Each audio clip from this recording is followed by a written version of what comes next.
Let's mic देश का मिजाज ईस्ट।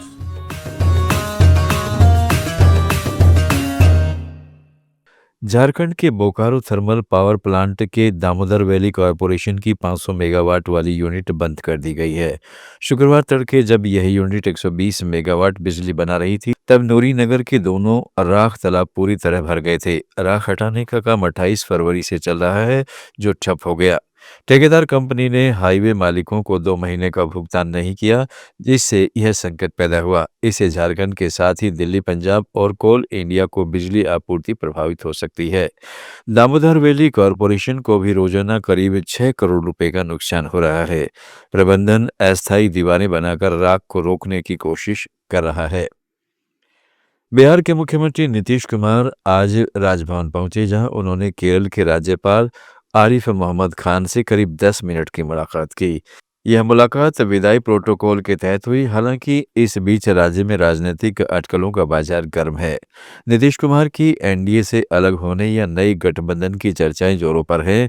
इसी बीच राष्ट्रीय लोक मोर्चा के नेता उपेंद्र कुशवाहा ने सीएम हाउस में नीतीश से मुलाकात की। इस दौरान जदयू के वरिष्ठ नेता संजय झा भी मौजूद थे। उपेंद्र कुशवाहा ने कहा है कि निशांत को जदयू में लाने का सुझाव देने वाला मैं पहला व्यक्ति था। यह जदयू के लिए ही आवश्यक था। अगर ऐसा हो रहा है तो यह पार्टी के लिए बहुत अच्छा है। नहीं, हम तो पहला आदमी है कि निशांत को जेडीयू में लाने का सुझाव हमने दिया था। जेडीयू के लिए जरूरी था। अगर ऐसा हो रहा है तो जेडीयू के लिए बहुत ठीक हो रहा है। ओडिशा में राज्यसभा चुनाव को लेकर भाजपा सांसद भर्तृहरि मेहताब ने बीजेडी पर निशाना साधा है। उन्होंने भुवनेश्वर में मीडिया से बातचीत में कहा है कि बीजेडी ने दूसरा उम्मीदवार दिया था और दावा किया था कि वह संयुक्त उम्मीदवार है, लेकिन बाद में पता चला कि कांग्रेस भी उसे समर्थन दे रही है। मेहताब ने सवाल उठाते हुए कहा है कि अगर वह संयुक्त उम्मीदवार है तो वह तीनों पार्टियों बीजेडी, कांग्रेस और अन्य का संयुक्त उम्मीदवार होता। और ओम वहाँ बना है, उस हिसाब से यहाँ ओमफेड को चलाने में वहाँ 32 लाख महिलाएं उनके संस्था में जुड़े हैं। और मैं ये भी आपको बता दूं कि उस समवाय या इसी सहकारिता माध्यम से ही अमित शाह जी राजनीति में आए। उस पहले कोई असेंबली एमएलए या मंत्री बनने के लिए नहीं आए थे। उनका पूरा कामकाज सहकारिता आंदोलन से ही शुरू हुआ है। इसलिए वो समझते हैं कैसे सहकारिता कामकाज आगे बढ़ाया जाए। और उड़ीसा में वो वही।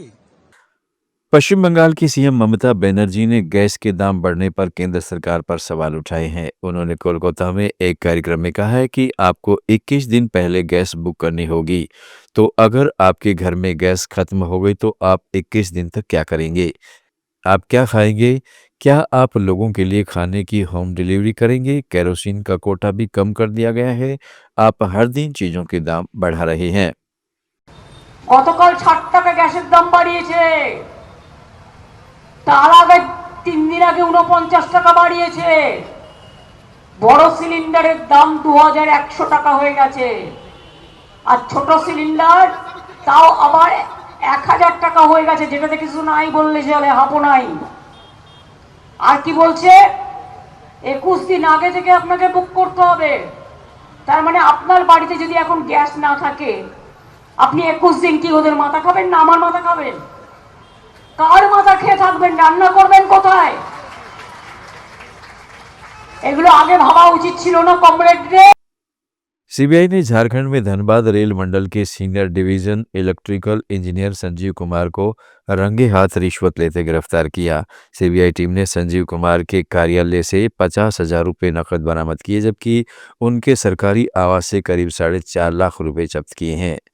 IRSEE अधिकारी संजीव कुमार पिछले 5 साल से धनबाद रेल मंडल में तैनात थे और पहले सीनियर DEE के पद पर भी रह चुके हैं। ठेकेदार AK झा ने सीबीआई से शिकायत की थी कि धनबाद रेलवे स्टेशन पर लिफ्ट मरम्मत समेत अन्य कार्यों का करीब 24 लाख रुपए का टेंडर उन्हें मिला था। आरोप में बिल पास कराने के बदले अधिकारी ने रिश्वत मांगी। देश के मिजाज में फिलहाल इतना ही। जुड़े रहिएगा लेट्स माइक के साथ। आप सुन रहे थे let's mike more than radio. Follow कीजिए हमें हमारे सोशल मीडिया प्लेटफॉर्म्स पर। आप